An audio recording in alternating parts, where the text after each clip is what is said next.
Lukas, ika-11 kabanata, katuruan tungkol sa pananalangin.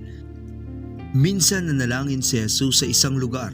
Nang siya'y matapos, sinabi ng isa sa kanyang mga alagad, "Panginoon, turuan po ninyo kaming manalangin, tulad ng ginawa ni Juan sa kanyang mga alagad." Sinabi ni Jesus sa kanila, "Kung kayo'y mananalangin, sabihin ninyo, Ama, sambahin nawa ang iyong pangalan. Dumating nawa ang iyong kaharian. Bigyan mo kami ng aming pagkain sa araw-araw at patawarin mo kami sa aming mga kasalanan sapagkat pinapatawad namin ang bawat nagkakasala sa amin at huwag mo kaming hayaang matukso." Sinabi pa rin niya sa kanila, "Ipalagay nating isang hating gabi, isa sa inyo'y nagpunta sa isa ninyong kaibigan at nakiusap, 'Kaibigan, pahiram muna ng 3 tinapay. Dumating kasi ang isa kong kaibigang maglalakbay at wala akong maihain sa kanya." At ganito naman ang sagot ng kaibigan mong nasa loob ng bahay, "Huwag mo kong gambalain, sarado na ang pinto at nakahiga na kami ng aking mga anak. Hindi na ako makakabangon para bigyan ka ng kahit ano." Sinasabi ko sa inyo, hindi man siya bumangon dahil sa kanilang pagiging magkaibigan. Babangon siya upang ibigay ang hinihingi ng kaibigan dahil sa pagpupumilit nito. Kaya't sinasabi ko sa inyo, humingi kayo at kayo'y bibigyan. Humanap kayo at kayo'y makakatagpo. Kumatok kayo at kayo'y pagbubuksan. Sapagkat ang bawat humihingi ay tatanggap, ang bawat humahanap ay makakatagpo, at ang bawat kumakatok ay pagbubuksan. Kayong mga ama, bibigyan ba ninyo ng ahas ang inyong anak kung ito'y humihingi ng isda? Bibigyan ba ninyo siya ng alakdan kung siya'y humihingi ng itlog? Kayo ngang masasama ay marunong magbigay ng mabubuting kaloob sa inyong mga anak, lalo na ang inyong Ama na nasa langit, na magbibigay ng Espiritu Santo sa mga humihingi sa Kanya. Si Jesus at si Beelzebul. Minsan, pinalayas ni Jesus ang isang demonyo mula sa isang lalaking pipi. Nang nakapagsalita ito, ang mga tao ay humanga kay Jesus, subalit sinabi naman ng ilan sa mga naroon, "Nakakapagpalayas siya ng mga demonyo sa pamamagitan ng kapangyarihan ni Beelzebul, ang pinuno ng mga demonyo." May mga nagnanais na siya'y subukin kaya't patuloy na humihiling na magpakita siya ng isang himala mula sa langit. Subalit alam ni Jesus ang kanilang iniisip kaya't sinabi niya, "Ang bawat kahariang naglalaban-laban, ang mga mamamayan ay babagsak, at alinmang sambahayang sila-sila ang naglalaban ay mawawasak. Kung kinakalaban ni Satanas ang kanyang sarili, paano mananatili ang kanyang kaharian? Sinasabi ninyong nagpapalayas ako ng mga demonyo sa kapangyarihan ni Beelzebul. Kung ako'y nagpapalayas ng mga demonyo sa kapangyarihan ni Beelzebul, sa kaninong kapangyarihan naman nagpapalayas ng demonyo ang inyong mga tagasunod? Sila na rin ang magpapatunay na mali kayo. Nagpapalayas ako ng mga demonyo sa kapangyarihan ng Diyos, at ito'y nangangahulugang dumating na sa inyo ang kaharian ng Diyos. Kapag ang isang taong malakas ay nagbabantay sa kanyang bahay na dala ang kanyang mga sandata, ligtas ang kanyang mga ari-arian. Ngunit kung salakayin siya ng isang taong higit na malakas kaysa sa kanya, sasamsamin nito ang mga sandatang kanyang inaasahan at ipamamahagi nito ang mga inagaw na ari-arian. Ang hindi ko kakampi ay kalaban ko, at ang hindi ko kasamang nag-iipon ay nagkakalat." Ang pagbabalik ng masamang espiritu. Kapag lumabas sa tao ang isang masamang espiritu, nagpapagala-gala ito sa mga tigang na lugar at naghahanap ng mapagpapahingahan. Kapag wala siyang makita, sasabihin niya sa sarili, "Babalik ako sa bahay ng aking pinanggalingan." Sa pagbabalik niya ay madadatnan niyang malinis at maayos na ang bahay. Kaya't lalabas siyang muli at magsasama ng 7 pang espiritong mas masasama kaysa sa kanya. Papasok sila at maninirahan doon, kaya't mas masama pa kaysa dati ang kalagayan ng taong iyon. Ang tunay na pinagpala. Habang nagsasalita si Jesus, may isang babaeng sumigaw mula sa karamihan, "Pinagpala ang babaeng nagbuntis at nag-alaga sa iyo."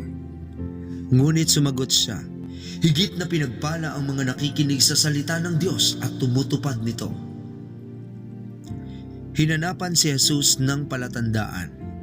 Nang dumagsa ang mga tao, sinabi ni Jesus, "Napakasama ng mga tao sa panahong ito. Naghahanap sila ng palatandaan mula sa langit, subalit walang palatandaang ipapakita sa kanila maliban sa nangyari kay Jonas. Kung paano si Jonas ay naging isang palatandaan sa mga taga Ninive, gayon din naman ang anak ng tao ay magiging isang palatandaan sa lahing ito. Sa araw ng paghuhukom, sasaksi ang reyna ng Sheba laban sa lahing ito, sapagkat naglakbay siya mula pa sa dulo ng daigdig upang mapakinggan ang karunungan ni Solomon. Ngunit ang naririto ngayon ay higit na dakila kaysa kay Solomon sa araw ng paghuhukom. Sasaksi ang mga taga Ninive laban sa lahing ito, sapagkat nagsisi sila dahil sa pangangaral ni Jonas. Pakinggan ninyo, lalong dakila kay Jonas ang naririto ngayon." Ang ilaw ng katawan. Walang nagsisindi ng ilaw upang itago lamang iyon o kaya'y ilagay sa ilalim ng banga. Inilalagay ang ilaw sa talagang patungan upang matanglawan ang mga pumapasok sa bahay. Ang iyong mata ang ilaw ng iyong katawan. Kung malinaw ang iyong mata, mapupuno ng liwanag ang buo mong katawan. Ngunit kung malabo ang iyong mata, ang buo mong katawan ay mapupuno ng kadiliman. Kaya't mag-ingat ka, baka ang liwanag na inaakala mong nasa iyo ay kadiliman pala. Kung nasa liwanag ang buo mong katawan at walang bahaging nasa dilim, magliliwanag itong parang isang ilawan na tumatanglaw sa iyo. Tinuligsa ni Jesus ang mga tagapagturo ng kautusan at ang mga Pariseo. Pagkatapos magsalita, si Jesus ay inanyayahan ng isang Pariseo upang kumain sa bahay niya.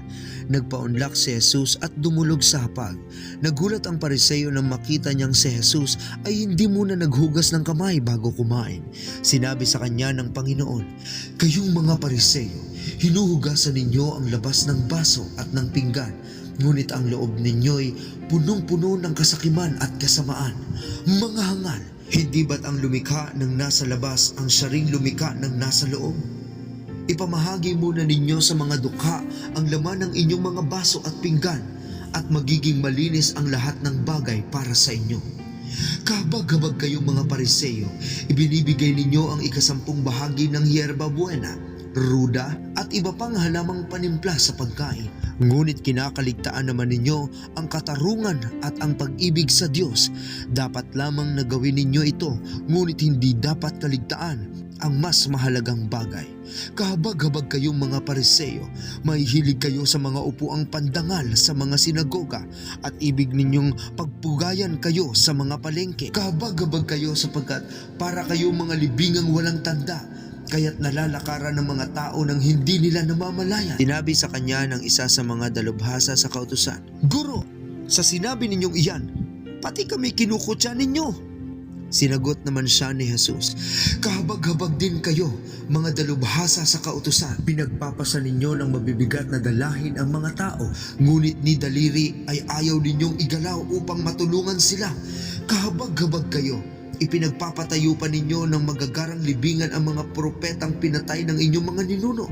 Sa gayon, kayo na rin ang nagpapatunay na sang-ayon kayo sa ginawa ng inyong mga ninuno, sapagkat sila ang pumatay sa mga propeta at kayo naman ang nagtatayo ng libingan ng mga ito. Dahil dito'y sinabi rin ng katarungan ng Diyos, magsusugo ako sa kanila ng mga propeta at mga apostol. Ang ilan ay papatayin nila at ang iba namay uusigin. Sa gayon, pananagutan ng salinlahing ito ang pagpaslang sa lahat ng mga propetang pinaslang mula ng likhain ang daigdig, magmula kay Abel hanggang kay Zacarias na pinatay sa pagitan ng dambana at ng dakong banal. Oo, sinasabi ko sa inyo, mananagot ang salinlahing ito. Kahabag-habag kayo mga dalubhasa sa kautusan, sapagkat pinagkakait ninyo ang susi ng kaalaman. Hindi na nga kayo pumapasok. Hinahadlangan pa ninyo ang mga ibang nais pumasok." At umalis si Jesus doon. Mula noon, tinuligsa na siya ng mga tagapagturo ng kautusan at ng mga Pariseo at pinagtatatanong tungkol sa maraming bagay upang masilo siya sa pamamagitan ng kanyang pananalita.